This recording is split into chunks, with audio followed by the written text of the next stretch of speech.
November 4 31 ആഴ്ചയിലെ ചൊവ്വാഴ്ച. ലൂക്ക 14 15 മുതൽ 24 വരെ വാക്യങ്ങൾ. ഒരു പിതാവ് പറയുന്നു, എനിക്ക് എൻ്റെ കുട്ടികളോടൊപ്പം കൂടുതൽ സമയം ചെലവഴിക്കണമെന്നുണ്ട്. പക്ഷേ വീട്ടിലെത്തുമ്പോൾ ക്ഷീണം മൂലം അത് സാധിക്കുന്നില്ല. ഒരു അമ്മ പറയുന്നു, എനിക്ക് കുട്ടികൾക്ക് യേശുവിൻ്റെ കഥകൾ വായിച്ചു കൊടുക്കണമെന്ന് ആഗ്രഹമുണ്ട്. പക്ഷേ സമയം കണ്ടെത്താനാവുന്നില്ല. ഒരു യുവാവ് പറയുന്നു, മറ്റുള്ളവരെ സഹായിക്കാൻ ഞാൻ ശരിക്കും എന്തെങ്കിലും പരിപാടിയിൽ ഏർപ്പെടണം എന്നുണ്ട്. പക്ഷേ ഏതാണ് എന്ന് എനിക്ക് തീരുമാനിക്കാൻ കഴിയുന്നില്ല. ഈ 3 ആളുകളും ഇന്നത്തെ വായനയിലെ 3 വ്യക്തികളെ പോലെയാണ്. അവർ ചെയ്യേണ്ട എന്തെങ്കിലും ചെയ്യാതിരിക്കാൻ അവർക്ക് മികച്ച ഒഴിവ് കഴിവുകളുണ്ട്. പക്ഷേ നമ്മൾ എന്തെങ്കിലും മോശമായി ചെയ്യാൻ ആഗ്രഹിക്കുന്നുവെങ്കിൽ അത് ചെയ്യാൻ നമ്മൾ ഒരു വഴി കണ്ടെത്തുമെന്ന് നമുക്കറിയാം.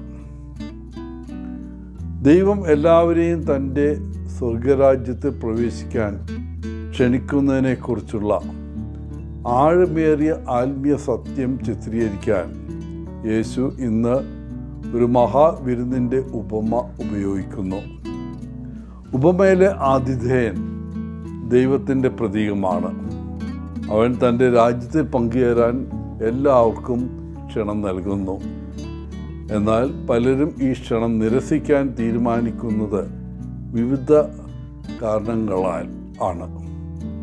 അവരുടെ ലൗകിക മോഹങ്ങൾ, അല്ലെങ്കിൽ ക്ഷണത്തിൻ്റെ പ്രാധാന്യം തിരിച്ചറിയാതെ മറ്റു കാര്യങ്ങളിൽ വ്യാപൃതരായിരിക്കുന്നവർ. ദൈവത്തിൻ്റെ ക്ഷണത്തോടുള്ള നമ്മുടെ പ്രതികരണത്തെക്കുറിച്ച് ചിന്തിക്കാൻ ഈ ഉപമ നമ്മെ വെല്ലുവിളിക്കുന്നു. ദൈവമായുള്ള നമ്മുടെ ബന്ധത്തിന് നാം എല്ലാറ്റിനുമുപരി മുൻഗണന നൽകുന്നുണ്ടോ? അതോ നമ്മുടെ ജീവിതത്തിൽ മറ്റ് കാര്യങ്ങൾക്ക് ആണോ മുൻഗണന?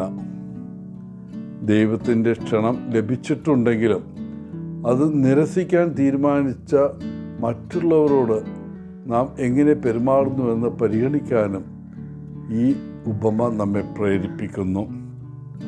നമ്മുടെ വിശ്വാസത്തിൽ നാം വീഴ്ച വരുത്തുമ്പോൾ ദൈവം നമ്മോട് ചെയ്യുന്നത് പോലെ നാം കൃപയും വിവേകവും മറ്റുള്ളവർക്ക് നൽകുന്നുണ്ടോ?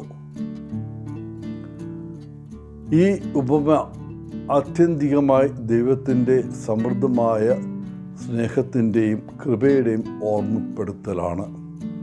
അതുപോലെ തന്നെ അവൻ്റെ രാജ്യത്തിൽ തന്നോടൊപ്പം ചേരാനുള്ള അവൻ്റെ ക്ഷണത്തിന് മറുപടിയായി നമ്മുടെ സ്വന്തം ഹൃദയങ്ങളെയും പ്രവൃത്തികളെയും പരിശോധിക്കാനുള്ള ഒരു ആഹ്വാനമായി വർത്തിക്കുന്നു. പ്രിയപ്പെട്ടവരെ, നമ്മുടെ വിശ്വാസം യഥാർത്ഥമായി ജീവിക്കാനും തിരസ്കരണമോ നിസ്സംഗതയോ നേരിടുമ്പോൾ പോലും അതേ ക്ഷണം മറ്റുള്ളവർക്ക് നൽകാനും ഇത് നമ്മെ വെല്ലുവിളിക്കുന്നു. എല്ലാവർക്കും നല്ലൊരു ദിനം ആശംസിച്ചുകൊണ്ട് ഒത്തിരി സ്നേഹത്തോടെ പോളച്ചൻ, CSSR from Kerala.